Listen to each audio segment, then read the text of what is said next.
Today, it's going to be a long one.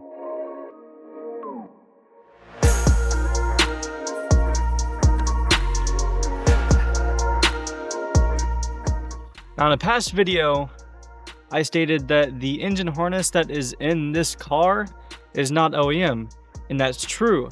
The engine harness that is currently in this car now is actually from a Infiniti G35, which it does share the same VQ35DE motor,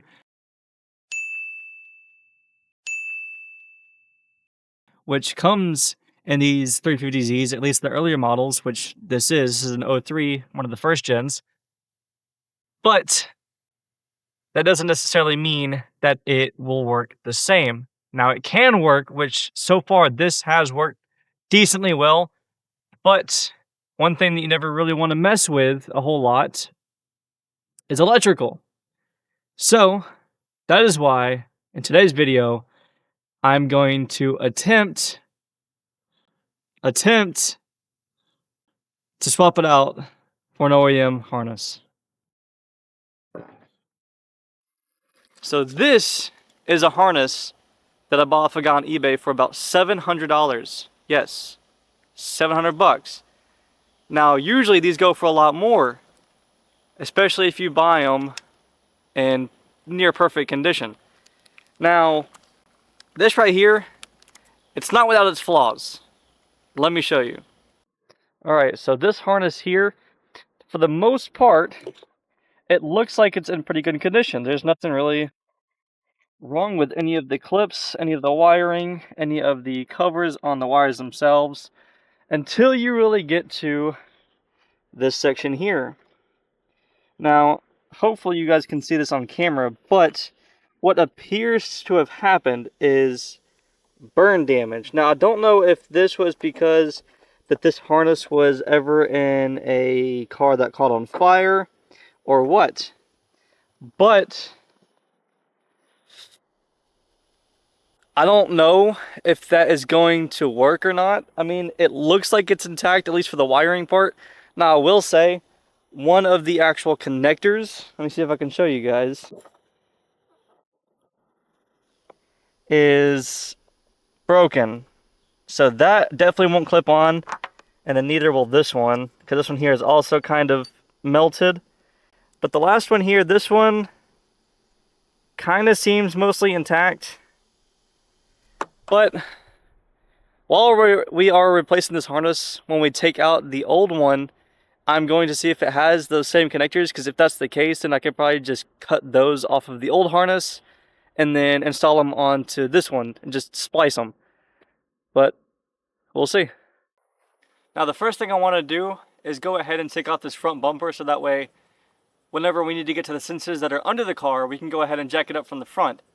Now, to take off this front bumper, it's pretty simple. All we need to do is remove 2 bolts on each side of the bumper and then a few clips in the center. But instead of you guys having to watch all that, what we can do is... Alright, so the bumper's off. That took a little bit more than I anticipated. One of the bolts got stuck. But it is going to be raining here shortly, and that's not good. So I'm going to have to cut to when it's not raining, because electricals and water, they don't really mix too well. So let's cut to them. Alright, and we're back, guys. So that took a little bit longer than I thought it would to pass over. It's about 2 days later now, but we're back. Okay, so before we go in and start tearing out anything from this car, we need an order of operations. Now, the first things we're going to need to do is, firstly, step 1 is disconnect the battery. Why? Well, we don't want things to go boom when we start unplugging stuff.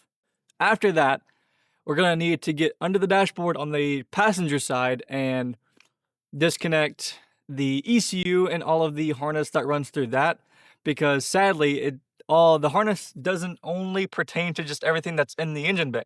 There's actually stuff that goes under this cover where the battery is, into the car, through the firewall, and to the ECU and everything in there. We're going to have to disconnect all of that, drag it out through here So that way we can start unplugging everything from the outside and then working the whole harness outside of the car.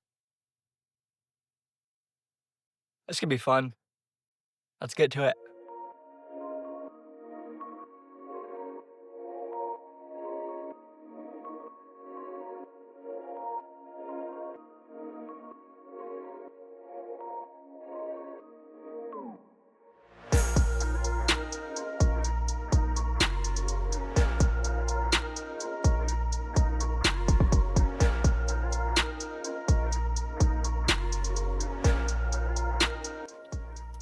There we go. Okay. Now that we got that out, let's move on to the ECU part. All right, now this part right here shouldn't be so bad. Really, all I have to do is take out these plastic covers, which are basically just held on with clips. Get onto the other side, unbolt the ECU, unplug it, and then anything else that's plugged up under there, just unplug it, and that should, hopefully, I'm not completely sure, I've never done this before, so I should be able to pull the harness up from the front. Maybe, I don't know. I guess we'll see.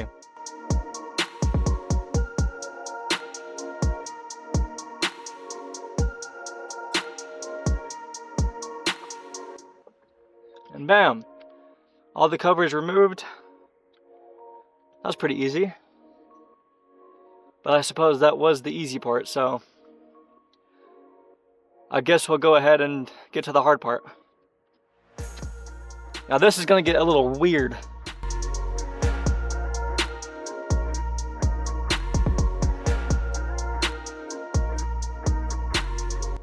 This thing down here is just unplugged. What does that go to? I don't know. I love finding the hidden treasures like that with my car. Bam! ECU is unplugged. That wasn't so hard. Now getting it out is going to be a different story. It's 1, 2, 3 bolts. Alright, so the ECU is unbolted. A lot of it honestly is just plugs that you can just pop off. They're not very easy to get to, that's the hard part. But for the ECU, I'm going to go ahead and get that out and take a look at it to see if this is an OEM ECU, because I don't think it is. I think all it really is just 3 10mm bolts that I could just unscrew. Let me see. We did it. We did it, guys. And actually, this does actually seem to be OEM. Because if it was from a G35 like I suspected it was, I don't think it would say Nissan on it. At least not to my knowledge it would. Give me a few seconds, guys. I'm gonna go inside. I'm gonna search up this part number and see if this is OEM or not. I'll be right back. So I did find out that this ECU, it's not OEM. But I did look up the actual model number on this one here, and it is an aftermarket for this specific car. So thankfully, we don't have to replace this. Now, for the rest of this, we're gonna have to unplug everything else, make sure nothing is catching, pull the rest of the harness out from the top side here, and then we'll continue from there. Now,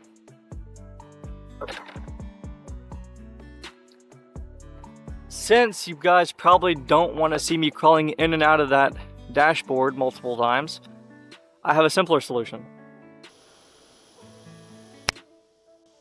Good news and bad news. Good news is I got it out from the front, from the dashboard. Bad news is I suspect that that's going to be the easiest part of this. And that took me way too long to do. I am sweating like crazy right now. But it's out. Now we just have the rest of the entire engine to do. This sucks. Let's get on with it.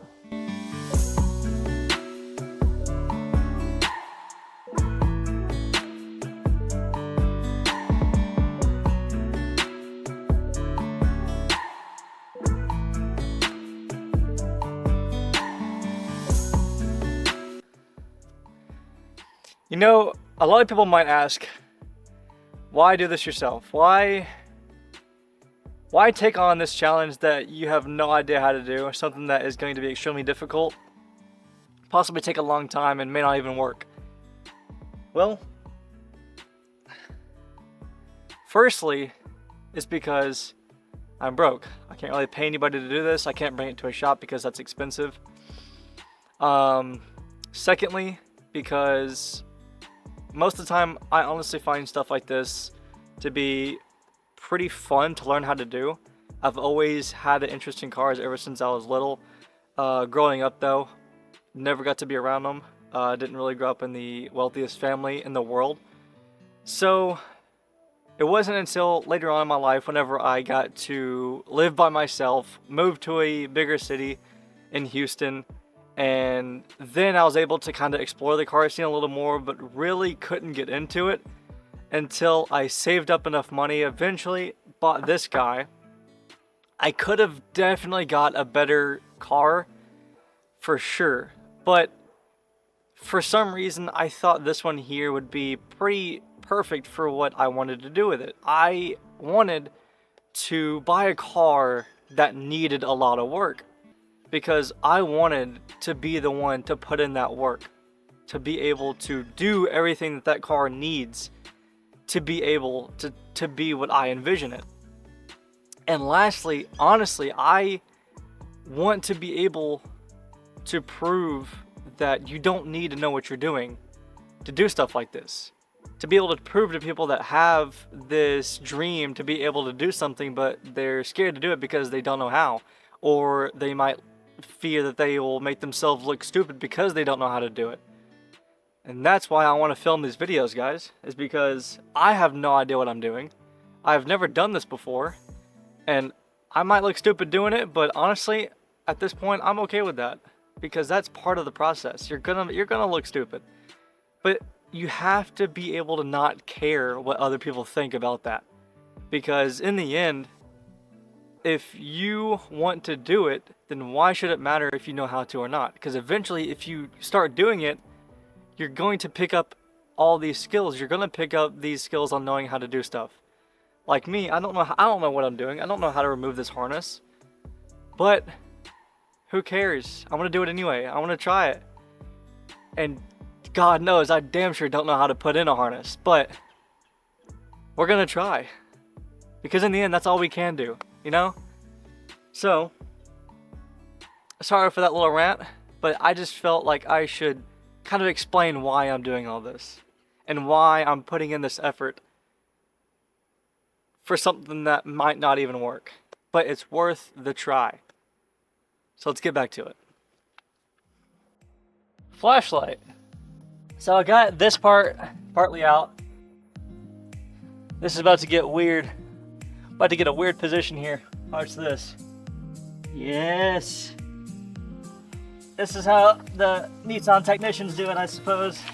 Okay, so the way that this is routed, actually, let me see if I can show you guys this. Oh, you guys probably can't even see that, but so this is the main harness right here, and it's going around under this hose, up and back around to this. So this, I have to get this to go around under that hose.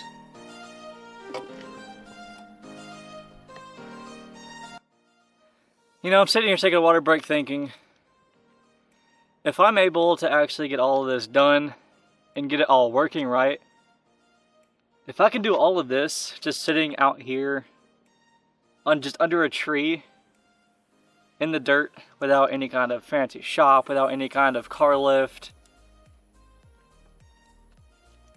that just proves that you can really do whatever you want, you know? There's no limitations to what you can and can't do. It just solely comes down to what kind of effort you're willing to put into it. Now, I could, if I wanted to, call my dad, because he lives pretty close to here, and ask him to come help. But at the moment, I don't want to do that just because I want to see how far I myself can get without having any assistance, without having any prior knowledge of doing this. I want to see how far my intuition can really take me in this kind of project, and be able to show any of you guys out there that even if you have no knowledge on what you're doing or any prior knowledge of what you're doing, just getting out and trying it will do a lot more than you think it will. What I really want to do is I want to start buying old, crashed, or just generally damaged cars and rebuild them.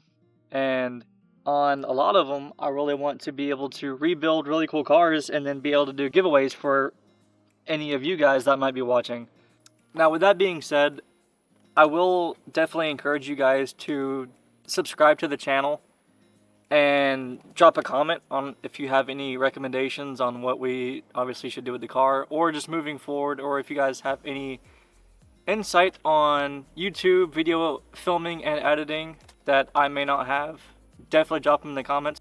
I just thought, why not try working on restoring and rebuilding cars, to be able to share my journey from some kid that no one knows anything about, just working on his beat up Nissan in the dirt in the driveway, to hopefully be able to build some kind of platform for people that are like me, you know. It's a win-win for everybody here, you know. Helps everyone out. And I think that's something the world's missing nowadays. It's not getting any cooler out here, so I guess I'll get back to it.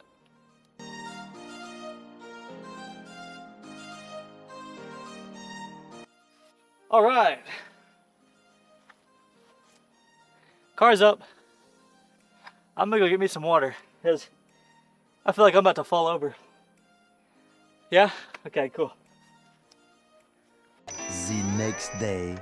Okay, so it's the next day. Still hot. If it rains today, again, I'm gonna crash out. But, as you can see, I'm a little dirty. That's because I'm currently trying to get the rest of the sensors from the underside of the car, which for the most part I've done, but there's one left that I can't hardly get to because it is pretty far back, at least coming from the front. Not very easy to get to, because not only can I not see it, but I can't really even reach the sensor either. But we're gonna keep trying, because we don't have a choice. We have to get that one out. So I'm gonna go ahead and do that. I'm not gonna really film much of this part of the process because there's not much for you guys to even be able to see. So we'll just cut to whenever that's done, so that way you guys can see and have fun, hopefully having fun watching the rest of this video. Not me though. Alright, so it's actually taking a little bit more effort than I thought it would to actually get this sensor undone. Let me show you why. So I had to take the jack from where I had it at the front here and move it on to the side, because going in from the front, couldn't really get to it that much. I was able to actually get far enough back to actually reach the sensor, but where it is at is quite possibly the smallest crevice that you could think of for a sensor. I decided to go ahead and move the jack stand over to this side, because where the sensor actually is pretty much where the shifter is. So you go all the way from the front to there under the car, and you kind of take a look at it. That's pretty damn far to crawl under there, and then you have no space. So hopefully moving it to this side, I should have enough space. I don't know, but I could not get it out from the space where it was at in the position I was in. So I had no choice then to move it to this side. This sucks, but we gotta do it. And I think this is the last sensor I need to unplug to be able to remove this harness entirely. But after I do that, then we still need to look into taking off 2 or 3 different connectors from this harness and putting it on the new one, because as you guys saw at the beginning, the new one has a few sensor connectors that are broken or melted or whatever. but let's crack on with it. Is this safe to do in the dirt? I probably should have done this somewhere else, but the car doesn't start now because everything is kind of, not in it anymore. I don't know, I guess we'll see. If something falls, then that'll be a problem for later me, I suppose.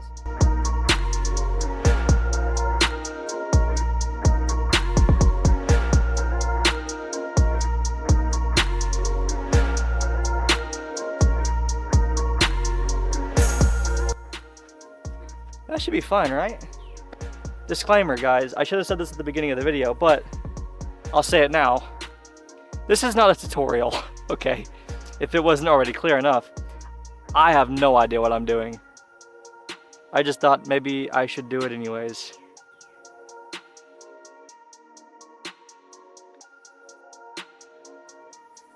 They said it's about 109 degrees out here. That's pretty warm. Oh my God, you guys are not about to believe this. So, I just absolutely tomahawked a 13mm into my toolbox. As you can see, it's a mess. And I think that it just smashed my rear windshield. Oh my God, there's no way.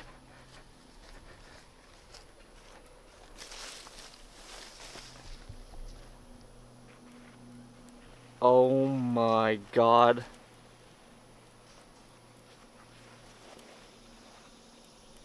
You can still hear it cracking a little bit. Oh my God, there's no way.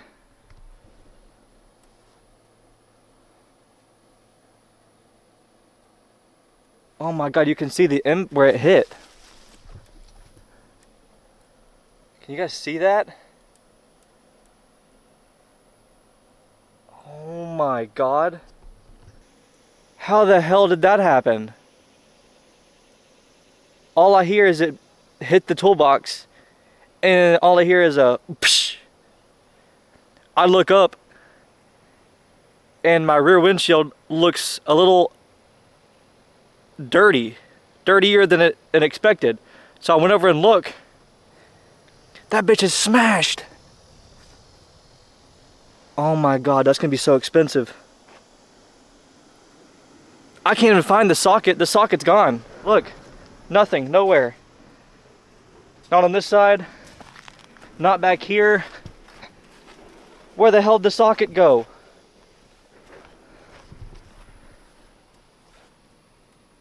Oh my God.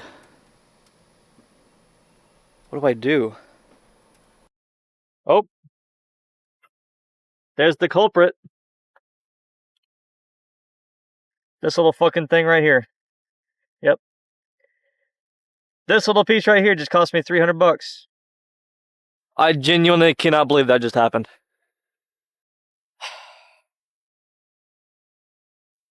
This day is not going so well for me. Okay, so on a happier note, after that absolute tragedy that I myself committed, that I'm gonna have to live with, the harness is out, but not without smashing my rear windshield. So that's cool, but